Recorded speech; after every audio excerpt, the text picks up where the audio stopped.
Terima kasih pemirsa, Anda kembali menyaksikan Kominfo Newsroom. Pemirsa, perkawinan anak atau mereka yang menikah di bawah usia 16 tahun. Fenomena ini saat ini banyak terjadi di Indonesia. Dan pemirsa, perkawinan anak menjadi praktik yang dapat mengancam masa depan anak yang ada di Indonesia tentunya. Dan perkawinan anak ini juga menjadi cermin terhadap kekerasan kepada anak dan juga mengganggu hak asasi manusia. Lalu pemirsa, bagaimana pemerintah mensiasati dan strategi apa yang digunakan oleh pemerintah untuk meminimalisir hal ini terjadi di Indonesia? Kita akan berdiskusi bersama dengan narasumber yang memang sudah kompeten dalam hal ini. Ada dari Deputi Bidang Pemenuhan Hak Anak Kementerian Pemberdayaan Perempuan dan Perlindungan Anak, Ibu Rini Handayani. Assalamualaikum, selamat malam Bu Rini. Waalaikumsalam, selamat malam Kak Mona. Salam sehat Ibu. Salam sehat kembali, selamat malam pemirsa GPR TV, sahabat Kominfo, dan sahabat perempuan dan anak semua.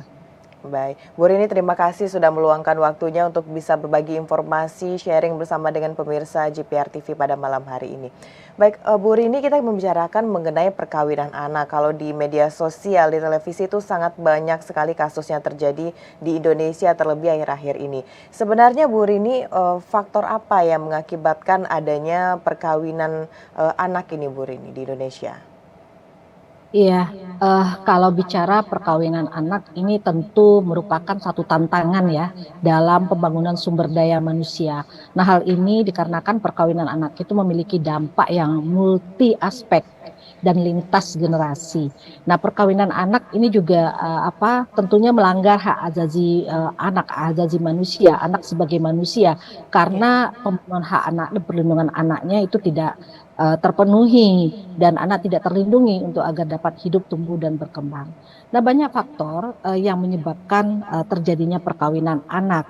Salah satu ada beberapa ya, 9 faktor yang kita berdasarkan hasil penelitian, pemetaan, kemudian hasil diskusi dan FGD dari para anak-anak yang menjadi korban dari perkawinan anak ini. Yang pertama adalah tentu karenanya adanya ketidaksetaraan gender, adanya pandangan masyarakat dan keluarga yang menyatakan anak perempuan itu nantinya menjadi seorang perempuan hanya akan melakukan kegiatan domestik. Ini masih ketimpangan gender ini masih banyak terjadi.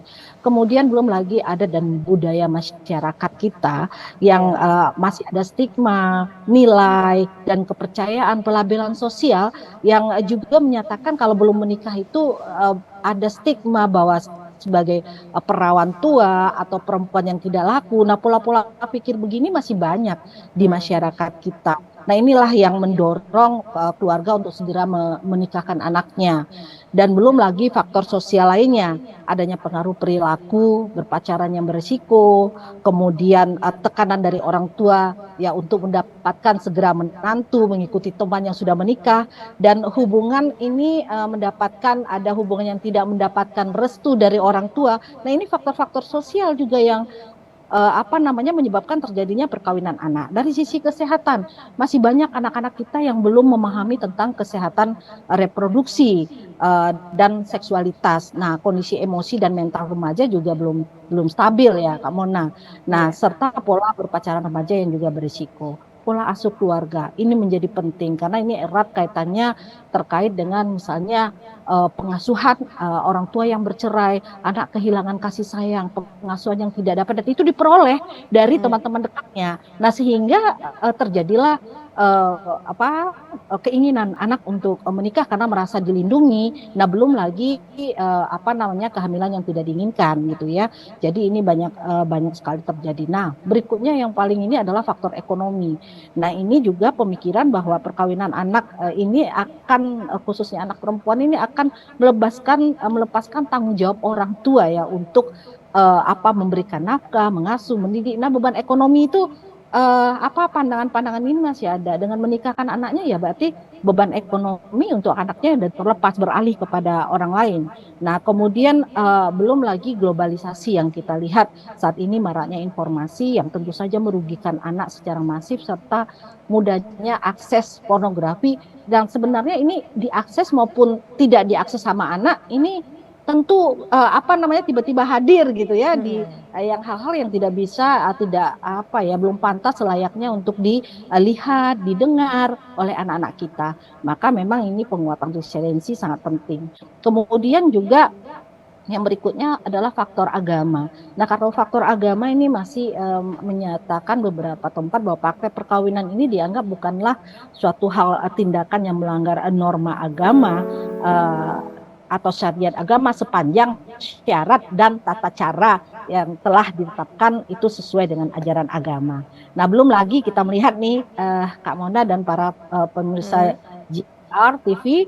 Yang pertama adalah dengan adanya perubahan dari Undang-Undang 174 tentang perkawinan menjadi Undang-Undang nomor 16 tahun 2019 yang memang di pasal 7 itu memang masih ada syarat untuk karena kondisi yang mendesak gitu ya. Jadi ada dispensasi kawin yang memang bisa diberikan, tapi dispensasi ini tidak semerta-merta begitu mudah untuk diberikan, tapi ini adalah melalui pemaslahatan atau penasehatan terlebih dahulu dan memberikan edukasi oleh teman-teman di Mahkamah Agung atau Badilak. Nah ini kita sudah berhasil ya, harapannya adalah dengan mencegah perkawinan anak ini nanti anak-anak Indonesia akan terlindungi dan dapat menjadi sumber daya manusia yang berkualitas dan tidak hanya dalam perubahan dari undang-undang, maka untuk pelaksanaannya Mahkamah Agung juga telah menerbitkan Perma nomor 5 tahun 2019 tentang pedoman mengadili permohonan dispensasi kawin tersebut. Nah, ini memang ada target ya Kak. Ya, jadi dengan banyaknya faktor-faktor kemudian alhamdulillah sebenarnya kita tahun 2022 kemarin target dari penurunan angka perkawinan anak itu 8,74% di tahun 2024 nanti 2024 yang akan datang, tapi di tahun 2023 target ini bisa kita penuhi karena kolaborasi sinergi yaitu 8,06%. Jadi seperti itu kamu. Ada 9 faktor ya Bu Rini yang menyebabkan terjadinya perkawinan anak di Indonesia. Bu Rini, kalau saya pribadi mengamati di media sosial itu untuk saat ini lebih banyak begitu Bu, terlihat banyak kasus perkawinan anak di pedesaan yang lebih tersorot oleh media. Nah ini sebenarnya penyebabnya apa Bu Rini dan mitigasi yang dilakukan oleh pemerintah seperti apa untuk mencegah perkawinan anak yang ada di pedesaan tersebut Bu? Iya. Berdasarkan hasil survei pengalaman hidup anak dan remaja sebenarnya yang kami lakukan bersama BPS, ini antara faktor berapa banyak sih anak yang mendapatkan korban kekerasan dalam berbagai bentuk itu di desa dan di kota itu hampir sama, Kak Mona. Jadi kalau kita lihat karena sekarang ini kan teknologi informasi juga kita sudah sampai ke tingkat desa-desa. Namun bagaimana kita bisa mengelola informasi teknologi itu bisa kita kuasai dan ini tentunya perlu edukasi dan KIE ya, bagaimana cara kita yang menguasai teknologi bukan teknologi yang menguasai kita. Nah ini juga perlu pendampingan dari orang tua. Nah apa yang kami lakukan ini tadi yang sudah disampaikan ada antara desa dan kota itu ya sama-sama gitu ya, tidak ada yang lebih aman di desa, di kota lebih plural gitu ya. Tidak, ternyata hasilnya juga hampir sama terkait dengan perkawinan anak dan kekerasan perkawinan anak ini adalah bentuk-bentuk kekerasan lain yang diterima oleh anak. Itu jadi kalau anak dinikahkan pada usia anak ya dia mendapatkan kekerasan dalam bentuk lain yaitu pernikahan anak. Nah, untuk memperkuat yang mitigasi yang ada di desa tentu ada pendampingan, sosialisasi, edukasi. Nah, kami Kemen PPPA bersama dengan Kementerian Desa PDTT sudah mengembangkan yang namanya model desa ramah perempuan dan peduli anak. Nah di desa ini memang kita menerjemahkan 5 arahan Bapak Presiden untuk perlindungan anak dan pemenuhan hak anak juga untuk pemberdayaan perempuan. Karena mitigasi di sini adalah kita harus kuatkan dulu kelembagaan desanya. Adakah di situ peraturan desa? Adakah di situ peraturan adat yang namanya atau norma-norma adat yang namanya kalau di NTB itu ya seperti awik-awik gitu ya. Jadi ini lebih sanksi sosial ya, jadi yang lebih diinikan. Kemudian ada dibicarakan terus nih terkait dengan bagaimana dampak dari perkawinan anak ini. Nah, ini ada apa namanya relawan sahabat perempuan dan anak yang ada di tingkat desa.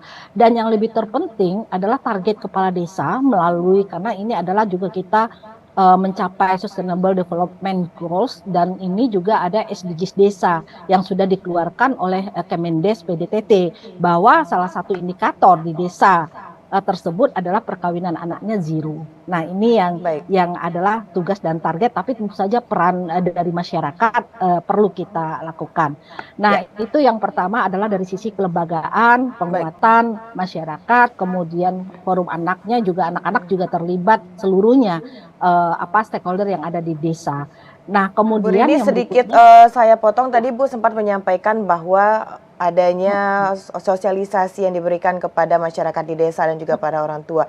Sejauh ini Bu Rini, seberapa pentingkah pendidikan karakter atau seberapa berpengaruhkah pendidikan karakter ini untuk bisa memberikan pemahaman kepada masyarakat dan juga menekan dari angka perkawinan anak di Indonesia ini, Bu, seperti yang Bu sampaikan di awal tadi?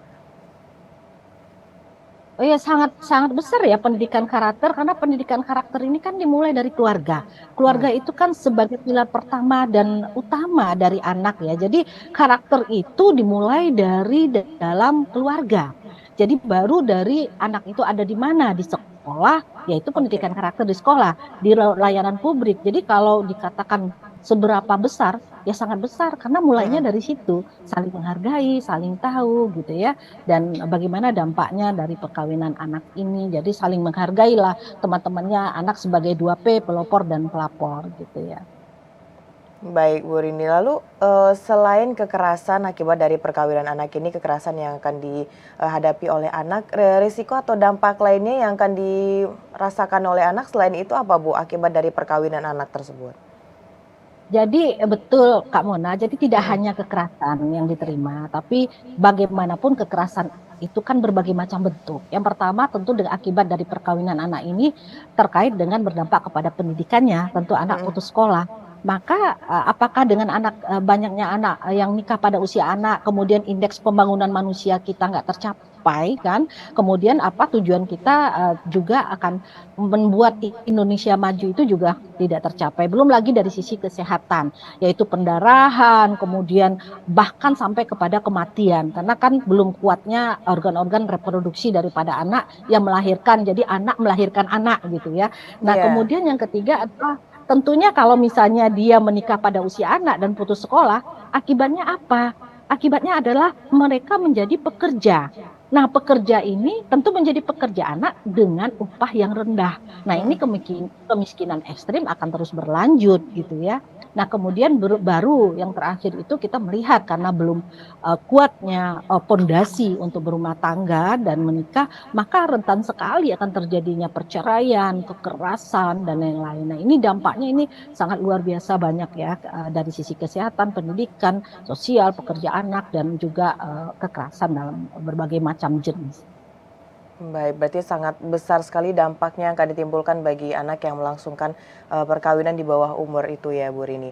Dan Betul kan? Ibu, sebenarnya apa yang harus dan benar-benar dilakukan oleh masyarakat dan juga orang tua dalam melindungi dan mencegah perkawinan anak tadi? Kalau dari pemerintah tadi kita sudah memberikan sosialisasi betapa bahayanya perkawinan anak tersebut. Lalu yang benar-benar harus dilakukan oleh masyarakat dan juga orang tua bentuk nyatanya itu seperti apa seharusnya, Bu?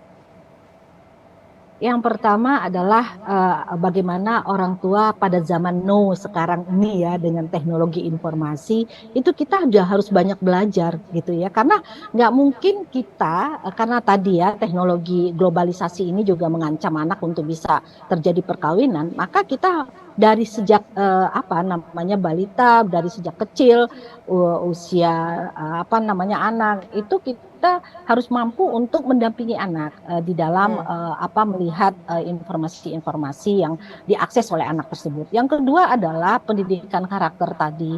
Artinya apa? Kita harus selalu menjelaskan kepada anak bagaimana dampak pendarahan itu seperti apa. Kita harus terbuka dengan anak-anak. Tidak boleh dengan kata-kata bersayap lagi kita Ya. menyampaikan kepada anak-anak kita. Aksi nyata dan apa sih dampaknya, bahkan kalau kita sampaikan melihat dari kecil nih, kalau kita menyampaikan kepada anak kita nih terjadi pendarahan seperti ini, bagaimana nanti kalau hamil kemudian seperti ini, kemudian ya dengan cara tentu edukasi ini sesuai dengan usia anak ya, tidak sama bahan-bahan edukasi yang kita berikan. Nah ini yang perlu orang tua terus mendampingi, memahami kepada anak, dan juga harus ada perempuan itu harus berdaya. Jadi Kementerian PPPA dan juga masyarakat, ayo kami juga ada atas arahan Bapak Presiden yang pertama, karena tadi ekonomi, maka pemberdayaan kewirausahaan perempuan yang berperspektif gender, nah ini harus lebih ditingkatkan, dan